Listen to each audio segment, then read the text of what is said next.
So our passage is from Luke chapter 2 this morning. Oops, it's all set.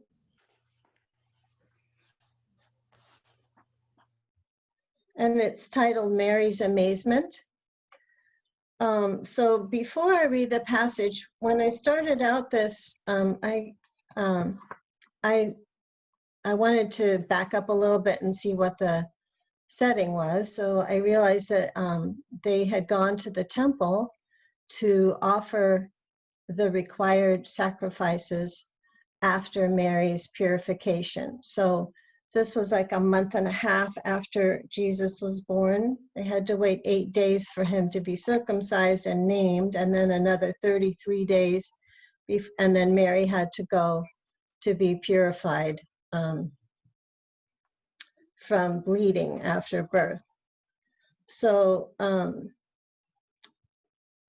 they had to, let me just read what I wrote here.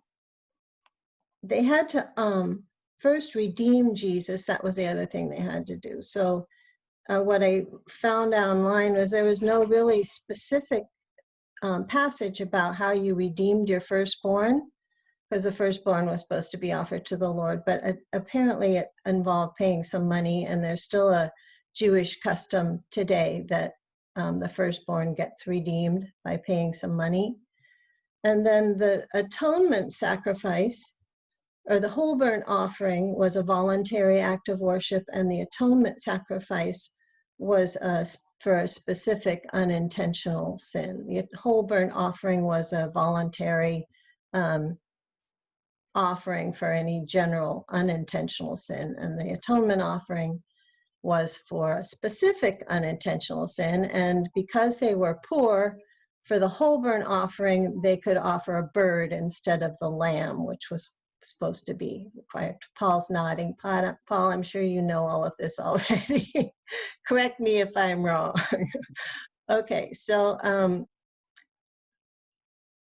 what was new to me in reading all of that was I looked in my little note in my study Bible and noticed that the offerer was the one that had to kill the animal. So you had to bring your animal and kill it. And if it was a lamb or a bull, you had to skin it and cut it apart, wash it all. And the priest's only job was to pour the blood on the altar and put the meat on the fire. So that was, I don't know, that was horrifying to me. The idea, and then if it was a bird, you had to kill it, give it to the priest, and he would wring its head off and pour the blood out of the bird onto the altar, and then you had to tear it apart and give it back to the priest to put on the altar. So I'm imagining Mary doing all of that and all of this going on in the temple and thinking, wow, that's a new picture for me. And I think she had to do it because women were allowed to offer sacrifices. So after all of that, that's kind of an aside, but maybe not. Then I went and read the passage. So let me find where the passage is here in my notes. And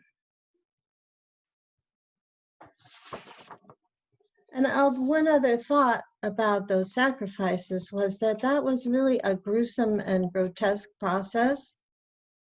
And but it was necessary. I mean, it kind of highlights the enormity of our sin. It kind of unsanitizes the whole process, and kind of, that kind of gruesome death is not required for sin that isn't very consequential. So our sin is really big. It's not something you can just pretend is trivial, to require that kind of sacrifice to pay for it. So here's the passage titled Mary's Amazement. As the parents of the child brought Jesus, oh no, that's the backwards. Our passage starts with Jesus' father and mother were speechless with surprise at these words. And those are Simeon's words. So I wanted to back up a little bit. And it says, just a couple verses, as the parents of Jesus brought him in to carry out the rituals of the law, Simeon took him into his arms and blessed God. Sovereign Lord, as you have promised, now you can dismiss your servant in peace, for my eyes have seen your salvation, which you have declared in the sight of all nations, a God-revealing light to the non-Jewish nations and of glory for your people Israel. So those are the words that Jesus's father and mother were amazed at. And I stopped there and I thought, why were they amazed? Because I went back to the beginning of Luke and saw all of the messages that Mary had gotten up until that time, and they were all great news. The Gabriel came and told her she was going to have this baby that would inherit the throne of his father David. She went to see Elizabeth, and Elizabeth greeted her with joy and told her she was blessed among women. There was her Magnificat, is that whole song about how wonderful this is. The lofty will be brought down, the humble brought up. God has blessed me. And then Zechariah's song after the birth of John was also full of wonder about God's salvation. Maybe she wasn't aware of Zechariah's song, and then when the angel announced the good news to the shepherds and they came running to see her, and she kept all these things in her heart. And then the first part of Simeon's words, his blessing God for allowing him to see Jesus, it seemed like just a confirmation of all the good news that she'd already heard. And I was just wondering why she was amazed at these words, because it didn't seem like anything new. But sorry, you know what? I tried to print out my notes, and this is how they came out, in very small font with this big thing over here. So I can't read them very well, but I wanted to read what I wrote here. I said, why were these words amazing? They just seem like a confirmation of everything else, the things that Mary had kept hidden in her heart already. But maybe the vision of the joy set before us is continually amazing, that the end of the story is God's kingdom with Jesus on the throne. And I thought of what you said, Joan, yesterday about wanting to fall on your knees in Jerusalem. You had heard that hymn before, many times, I'm sure, but this time it was amazing. And every time we truly confront God's grace, it is amazing. So that helped me, explain why, and I sent you an email. I don't know if you got it, but when I get brought to tears. I don't really fall on my knees, but I get brought to tears when I'm confronted with the beauty of God's love and grace. So then going on to what Simeon said after that.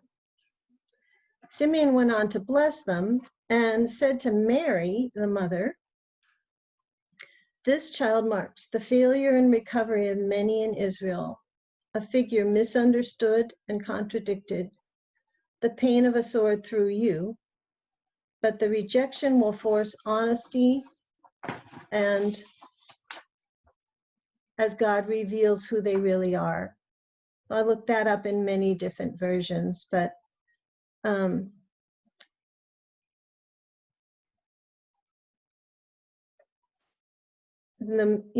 it's clear what he's saying here, I think. Jesus is going to be opposed, and he's going to reveal what people really think about God, including you, Mary, and there's going to be pain for you. And this made me think of The Hiding Place by Corrie ten Boom, which I'm sure you've probably all read.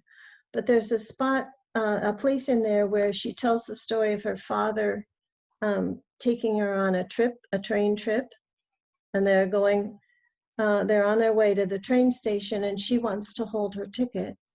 And he tells her, I will give you your ticket when you need it. And it seemed like Simeon's words were God giving Mary her ticket when she needed it. It's making me cry. Sorry. You know, she'd gotten this vision of the joy set before her and the joy set before all of us, but the way to that joy was going to involve pain, and he was preparing her for that at that point. So it's just a beautiful story to me of how God takes care of each of us individually the way we need it. And that we do have a joy set before us. But as Justin continually reminds us, there's pain and self-sacrifice and self-examination and honesty involved on that road. So that's all I have to say. Now, what do I have to do anything?